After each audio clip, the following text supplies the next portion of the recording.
20 आया है ना। अब देखो हम 20 को, ये 20 है ना, ये 20 को हम पूरे पूरे यहाँ 20 नहीं लिखेंगे ना।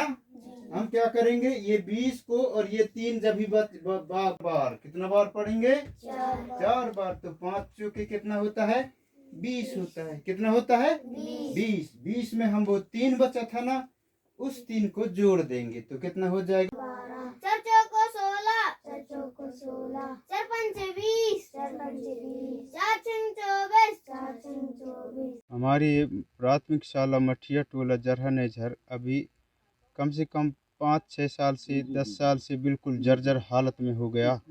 यहाँ बहुत समस्या हो रहा है बिल्कुल। अभी तो गिरने की स्थिति आ गया था पिछले साल से, इसलिए वहाँ बच्चों की सुरक्षा को देखते हुए हम लोगों ने सोचा, शाला प्रबंधन समिति की ओर से यहाँ अध्यक्ष की ये छोटी सी मड़ैया नुमा जो ये दिख रहा है आपके सामने, यहाँ हम पिछले साल से यहाँ स्कूल को संचालित कर रहे हैं। बच्चे यहीं बैठाल के उनको यहीं पढ़ा लिखा रहे हैं। और अभी जो मठिया टोला के शाला भवन है वो एक तरफ से पूरा गिर चुका है और उसके पूरे वो दरार आ गए हैं बिल्कुल। वहाँ बच्चों को बैठाने लायक स्थिति बिल्कुल भी नहीं है। इसलिए वहाँ बच्चों को किसी प्रकार के हानि नुकसान ना हो, किसी प्रकार की दुर्घटना ना हो, इसलिए हम लोगों ने ये छोटी सी मड़ैया जहाँ यहाँ पन्नी अन्नी लगा के इसमें हम बच्चों को बैठा के और अध्यापन अध्ययन करवा रहे हैं। यहाँ आजू बाजू और भी किसी भी प्रकार के ऐसी शासकीय मकान नहीं है, शासकीय भवन नहीं है, जिसके कारण हम इसी कच्चे मकान में बच्चों को बैठा करके पढ़ाते हैं। और बच्चों की हमारे यहाँ अभी बच्चों की संख्या 40-41 है, लेकिन इनका बच्चों पहली से 5वीं तक पढ़ने वाले बच्चे हैं, प्राइमरी स्कूल है सर। और अभी फ़िलहाल 39 बच्चों का मैपिंग हो चुका है और वो पहली से 5वीं तक अध्ययनरत हैं। और ये यहाँ से दूर दूर मोहल्ला है, यहाँ से भी वो उधर जलदर टोला वहाँ कम से कम 1-1.5 किलोमीटर दूर है, और मठिया टोला तो खैर आधा किलोमीटर है, और इधर आमा टोला 1 किलोमीटर दूर है। ये तीनों मोहल्ले के बच्चे यहीं आते हैं। और इसकी जानकारी सूचना कोई कहीं दी हो? इसकी जानकारी तो कई बार दे चुका हूँ मैं, जन शिक्षक सर को, फिर हमारी संकुल प्रभारी को, फिर बीआरसी कार्यालय को, और बीओ ऑफिस में भी दे चुका हूँ कि हमारे यहाँ के स्कूल भवन बहुत जर्जर हालत में है।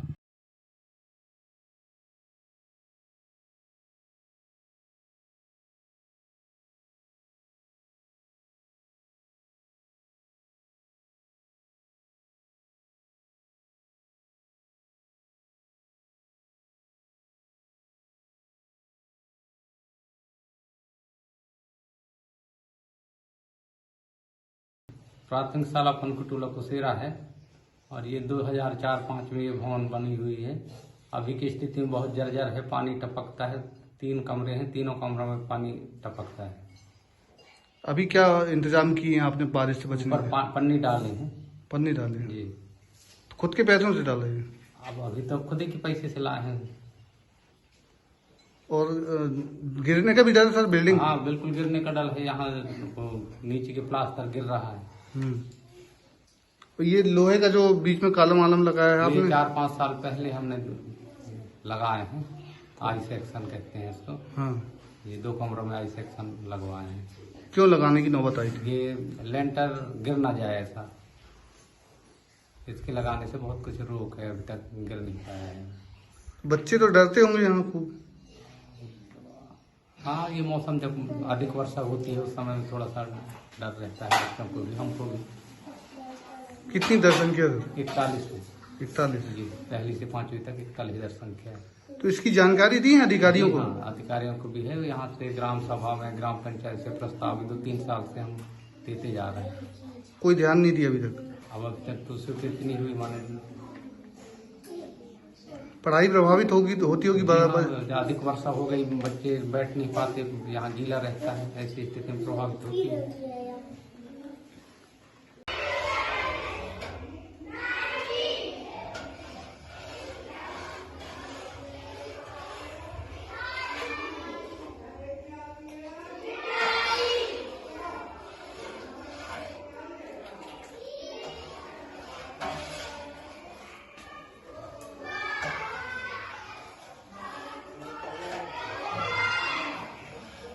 छत गिर रही से सर, कहीं कभी भी गिर जाता है, पूरे ढक्कन गंदी खराब है गए छत गिर के।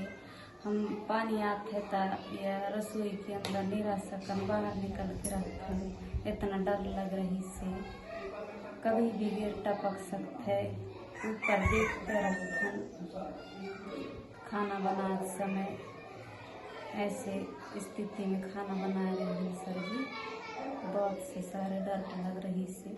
क्या क्या हालत हो गई भवन की? क्या हालत हो गई छत की?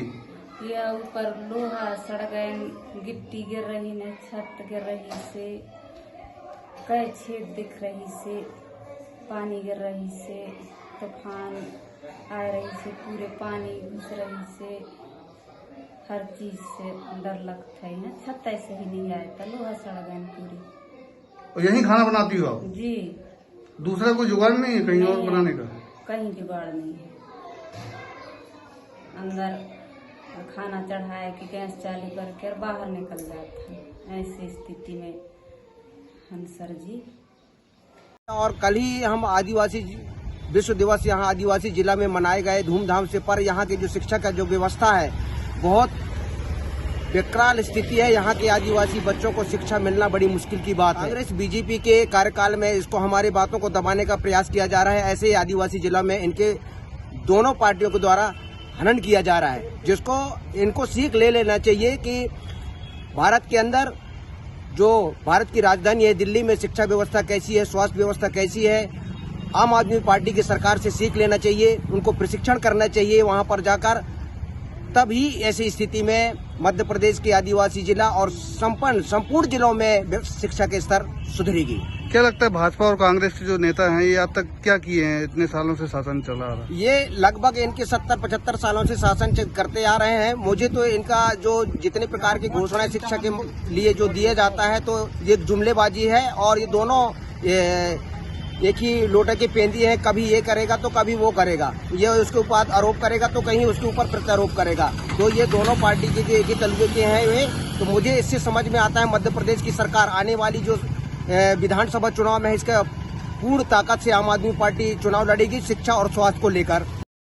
जिले में ऐसे कितने भवन होंगे जिनकी हालत जर्जर होगी और अपन राज्य सरकार को उसके लिए देगा होगा? 492 ऐसे भवन हैं जो कि बहुत जर्जर स्थिति में हैं, और जिनमें मेजर रिपेयर की ज़रूरत है वो 528 है, जिनकी सूची हमने सर्व शिक्षा अभियान के भेज दी है, और समय समय पर कार्रवाई भी हो रही है।